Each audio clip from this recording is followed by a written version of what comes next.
మొదటి పేతురు 2:9 కూడా మాట దేవుని వాక్యం చేస్తున్నది. అయితే మీరు చీకటిలో నుండి ఆశ్చర్యగా తన వెలుగులోనికి సహోదరి సహోదరా, భూమి సమస్త భూమి ఆయనదే, కానీ చీకటిలో జీవిస్తున్న మన జీవితాలు, రోదనతో బ్రతుకుతున్న మన జీవితాలు, చీకటే శరణం అనుకున్న మన బ్రతుకులను ఆయన సూచి వెతికి ఆయన కరుణించి ఆయన పరిశుద్ధమైన నామను బట్టి ఆయన మన ప్రేమించడం వలన ఈ సర్వోన్నతమైన దేవుడు మనయందు తన చూపిన ఉన్నతమైన ప్రేమను బట్టి మనకు చదివిస్తున్న మాటను బట్టి జీవగల దేవుడు చదివిస్తున్న మాట, అయితే మీరు చీకటి నుండి ఆశ్చర్యకరమైన తన వెలుగులోనికి మిమ్మల్ని పిలిచిన గుణాతిశయముల ప్రసురుపు చేయు నిమిత్తము వేరుపరచబడిన వంశము.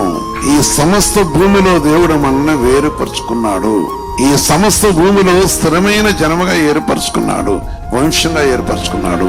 మనము దేవుని యాజక రూపంగా దేవుని రాజ్యమునకు వారసునవుట కోసం, మన దేవుని వంశం కట్ట కోసం, వంశము కౌట కొరకై దేవుడు చదివించిన గొప్ప మాట. యాజక రూపమైన వేర్పరచబడిన వంశమును, రాజులైన యాజక సమూహమును, పరిశుద్ధ జనమును, దేవుని సొత్తైన ప్రజలై ఉన్నారు. ఆమేన్.